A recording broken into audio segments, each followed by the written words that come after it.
Hello ladies and gentlemen, how are you guys doing? Everything is alright? My men and a woman, ladies and gentlemen, lads and ladies, boys and girls, well, I'm doing tremendously amazing and fantastic like every single day. I say that. Today we are going to talk about some important part of a lesson which is really going to help you guys improve your language in a technical way from the beginning till the end.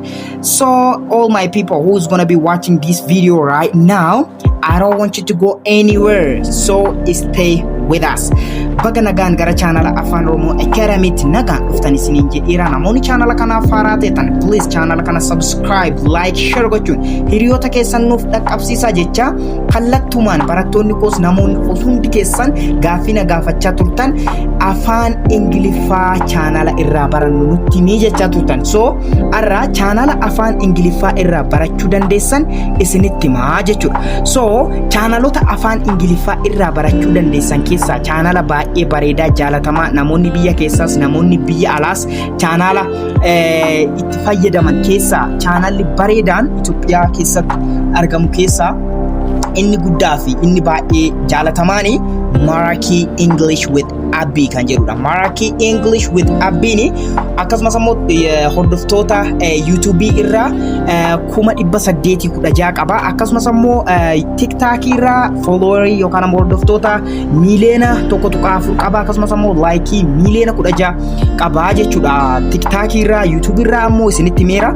So Maraki English with Abbi kuni channel baay'ee bareedaa kan ta'ee fi zero rakaatanii akka like native speakers dubbachuu akkasin dandeessan kan isin taasisudha. Channel kun baay'ee bareedaadha. Channel jira jedhamee yaadamu keessaa isa tokkodha. ChatGPT tu gaafattanii wanta barbaaddan tu gaafattaniiti Maraki English with Abbi jedhee jalqaba irratti isinii fidaa jechuudha. So Maraki English with Abbi kun baay'ee bareedaadha. Inni kun viidiyoon isaa hundi firiidha. Akkasumas ammoo tola argachuu dandeessu. Garuu viidiyoo muraasa viidiyoo dhosseeru qabaa jechuudha. Viidiyoon kun ilaalchota yookaan ammoo ilaalcha gara view miliyoona tokko ol viidiyoo qaqqaban viidiyoo baay'ee beezii horachuuf barbaachisaa ta'anii dhokseera jechuudha. YouTube irraa kaaseera. So viidiyoo kana akkamitti argachuu akka dandeessanis xumura viidiyoo kanaa irratti isinitti himaa jechuudha. Isinirraa kan eegamu hanga xumura viidiyoo kanaatti na wajjin turuu qofaa jechuudha. Inni lammataa channel afaan ingiliffaa irraa barachuu dandeessan keessaa inni lammataa Unique English in Amharic kan jedhudha jechuudha. Unique English in Amharic sirriitti barsiisaa irraa barachuuseesu. Inni sadaffaan Teacher Nugus kan jedhudha jechuudha. Teacher Nugus kunis ni barsiisaa jechuudha. So irraa barachuu dandeessu. Inni afraffaani Learneta Academy kan jedhudha jechuudha. Learneta Academy kuni durba yookaan ammoo intala wayiitti barsiisa. So Learneta Academy ni baay'ee bareedaadha. Channel bareedaadha. Irraa barachuu dandeessu. Inni afraffaan ammoo inni shanaffaan I'm so sorry inni shanaffaani Speak to Rich English kan jedhudha. Speak to Rich English kunillee ni barsiisa jechuudha. Seeraan barsiisa. So irraa barachuus dandeessu. Akkasuma gaa inni jaffaani Bell Academy dha jechuudha. Bell Academy channel afaan Oromootiin barsiisudha. Akkasumas ammoo channel yeroo dhiyoo keessatti banamedha. So Bell Academy bareedaadha. Irraa barachuu dandeessu. Inni torbaffaanis Aku English with Oromic kan jedhudha. Aku English with Oromic illee ni barsiisa. Irraa barachuu dandeessu jechuudha. So channelonni baay'een jiru. Channelonni xixiqqaan reef guddachuu jiran yookaan ammoo channelonni reef babbanaman jiru.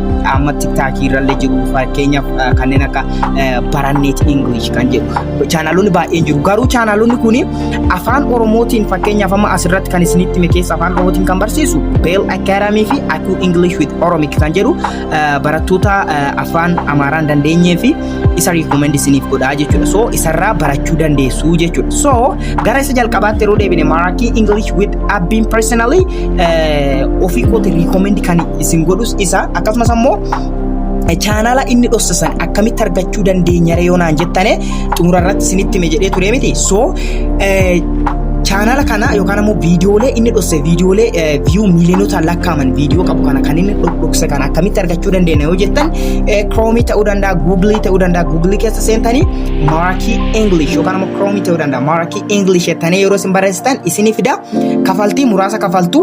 So beezii ingiliffaa horachuudhaaf dirqama viidiyoon sun isin barbaachisaa jechuudha. So viidiyoo san dhokseera waan ta'eef qarshii muraasa kaffaltanii barachuu irraa viidiyoo san download godhatanii ilaaluu dandeessu kan immoo irraa barachuu dandeessu jechuudha. So chaanaalonni baay'een xixiqqoon jiru garuu chaanaalota hunda keessaa chaanaalota baay'ee bareedaadhaan jedhee yaadu keessaa nama afaan ingiliffaa amaariffaa dandeessan yoo ta'an Marakii English with Abbii baay'ee recommendation godha.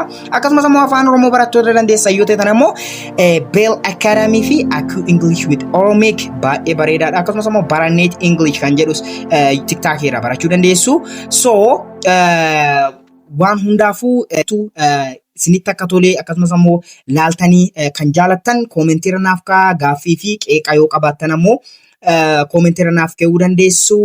Till I see you next time. Love and peace.